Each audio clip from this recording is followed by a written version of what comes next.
So I want to recommend a book first to everyone here. It's called Explaining Postmodernism, and it's by a gentleman named Stephen Hicks. And you need to understand postmodernism because that's what you're up against, and you're up against it far more than you know or think. And it's a much more well-developed and pervasive, pernicious, nihilistic, intellectually attractive doctrine than has yet come to public realization. It absolutely dominates the humanities and increasingly the social sciences in the universities. And what's happening, you see, someone once said, who unfortunately I can't remember, it might have been Friedrich Nietzsche, said that everybody is the unconscious exponent of a dead philosopher. And fortunately, the postmodern philosophers, most of them are dead, so that's a good thing. But that doesn't mean that their words aren't continually being spoken by people who are following in their wake, let's say. And it's not like any given person is absolutely possessed, say, by the spirit of postmodernism, because often they're not educated enough to know all the details about what it is that has them in their grip. But if you get 20 of them together, and they're all 5% influenced by the postmodernist ethos, you basically have the spirit of the mob that's a mouthpiece for that particular philosophical doctrine. And if you understand the doctrine, then you understand why things are progressing the way that they're progressing. And so I'm going to tell you a little bit about the doctrine, because it's not optional to understand this. It's absolutely crucial to understand this. You can't underestimate the power of ideas and also the power of words, of course, because ideas are expressed in words. But you see, the postmodernists completely reject the structure of Western civilization. And I mean completely. So I can give you an example in one term. Jacques Derrida, who's head trickster for the postmodernist movement, regarded Western culture, let's call it the patriarchy, as phallogocentric. Okay, so phallo comes from phallus, P-H-A-L-L-O. And so that's the insistence that what you see in Western culture is the consequence of a male-dominated, oppressive, self-serving society. And we might say, well, you know, societies do tend to be self-serving, and people in power do tend to act in their best interests, but a tendency is not an absolute, and that's one of the things that needs to be considered continually. There are no shortage of flaws in the manner in which we've structured our society. And compared to any hypothetical utopia, it's an absolutely dismal wreck. But compared to the rest of the world and the plight of other societies throughout the history of mankind, we're doing pretty damn well, and we should be happy to be living in the society that we're living in. So the first thing that you might want to note about postmodernism is that it doesn't have a shred of gratitude. And there's something pathologically wrong with a person who doesn't have any gratitude, especially when they live in what so far is the best of all possible worlds. And so if you're not grateful, you're driven by resentment. And resentment is about the worst emotion that you can possibly experience apart from arrogance. Resentment, arrogance, and deceit. There's an evil triad for you. And if you're bitter about everything that's happening around you, despite the fact that you're bathed in wealth, then there's something absolutely wrong with you. You know, the black community in the United States is the 18th wealthiest community, 18th wealthiest nation on the planet. Now, that doesn't mean there isn't such a thing as relative poverty, and relative poverty matters. It's an important political economic issue, and it's very, very difficult to deal with. But absolute wealth matters too, and Western societies have been absolutely remarkable in their ability to generate and distribute wealth, as you can tell by just looking around and taking a brief bit of consideration for the absolute miracle that even a building like this represents. So you have to educate yourself about postmodernism. Okay, so here's what the postmodernists believe. They don't believe in the individual. That's the logos part. Western culture is phallogocentric. Logo is logos. That's partly the Christian word, but it's also partly the root word of logic, okay? They don't believe in logic. They believe that logic is part of the process by which the patriarchal institutions of the West continue to dominate and to justify their dominance. They don't believe in dialogue. The root word of dialogue is logos again. They don't believe that people of goodwill can come to consensus through the exchange of ideas. They believe that that notion is part of the philosophical substructure and practices of the dominant culture. So the reason they don't let people who they don't agree with speak on campus is because they don't agree with letting people speak.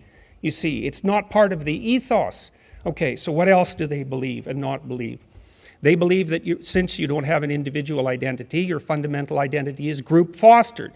And that means that you're basically an exemplar of your race, hence white privilege, or you're an exemplar of your gender or your sex or your ethnicity, or you're an exemplar of however you can be classified so that you are placed in the position of victim against the oppressor, because that's the game. And it's a post-Marxist sleight of hand, right? The old Marxist notion was that the world was a battleground between the bourgeoisie and the proletariat, and that failed to have any philosophical or ethical standing, that argument, after the working class actually saw its standard of living massively elevated as a consequence of Western corporate democracy, Western free enterprise democracy, and also as a consequence of the revelations of everything terrible that had happened in every bloody country that ever dared to make equity and the Marxist communist dogma part of their fundamental structure, right? And nothing but murderousness and oppression.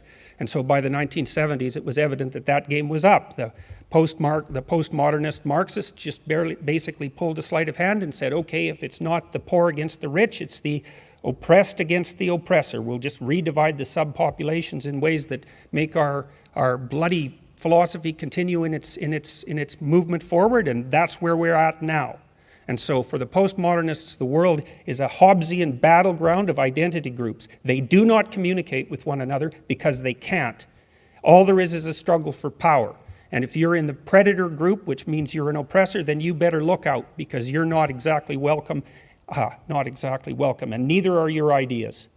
So that's what you're up against. I would say it's time for conservatives to stop apologizing for being conservatives. And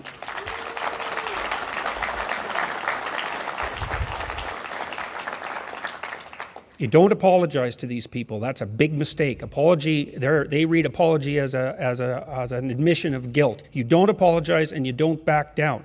You young people that are out there who are university students, you need to take over the student unions. You need to take them back, because they're absolute snake pits, and they have been since the 1990s.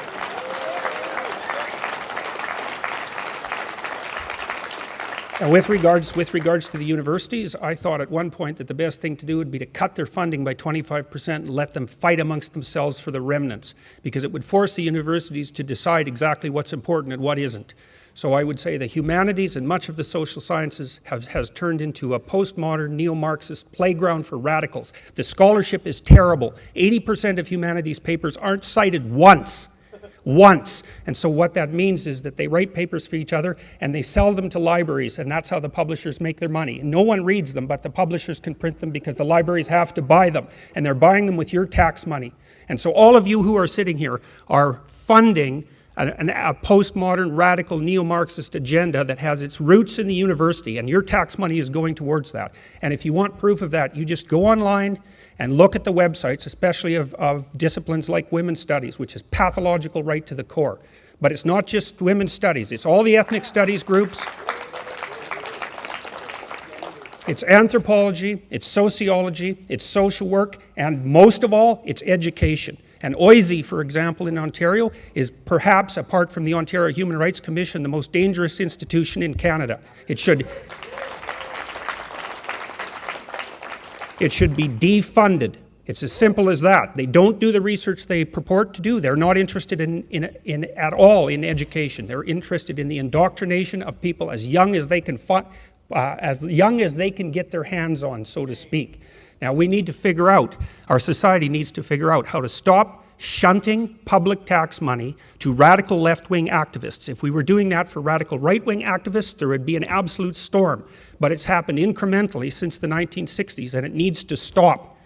So that's partly what the conservatives, not only conservatives, but also liberals, true liberals in the English sense, are up against. I mean, what's happened also as a consequence of this postmodern neo-Marxist intellectual invasion is that the center keeps moving. It's moved way to the right now. So if you're a classic liberal, you've become a conservative. And so for all of you who are interested in pursuing the conservative agenda, there's a lot of classic liberals that you could be talking to. And then finally, with regards to talking to young people, you finally have something to sell to them, you know. It's not easy to sell conservatism to young people because they want to change things, and that's not what conservatives want to do. They want to maintain things. Well, now you've got something to sell to young people. You can sell them freedom of speech, and you can sell them responsibility. The left is selling them rights. You can sell them responsibility. And I can tell you, because I've received many letters of the sort that Gad was talking about, young people are absolutely starving for someone to provide them with a sense of responsibility and say, look, here's something worth living for, man.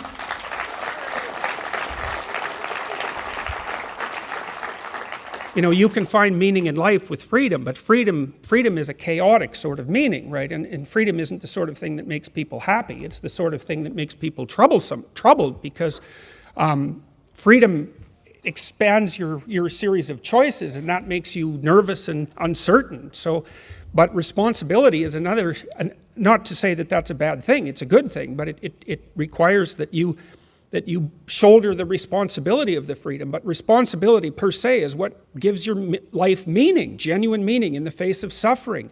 And young people are really, they're starving for that. I've been teaching young people for 30 years, and mostly what I've been teaching them about is responsibility. It's like you're heirs to a great tradition. It's not perfect, obviously, but comparatively, there's nothing else like it that's ever been produced, and it represents a tiny minority of the human polities, most of which are run by murderous, antisocial, psychopathic thugs. And that's seriously. And so what kind of alternative is that? We've got this beacon of freedom and wealth in the West that works, although it doesn't work perfectly.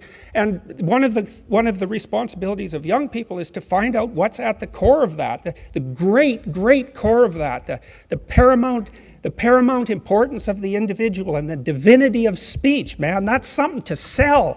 It's what our whole culture is predicated on. All right, well, I should stop there, so thank you very much for the invitation.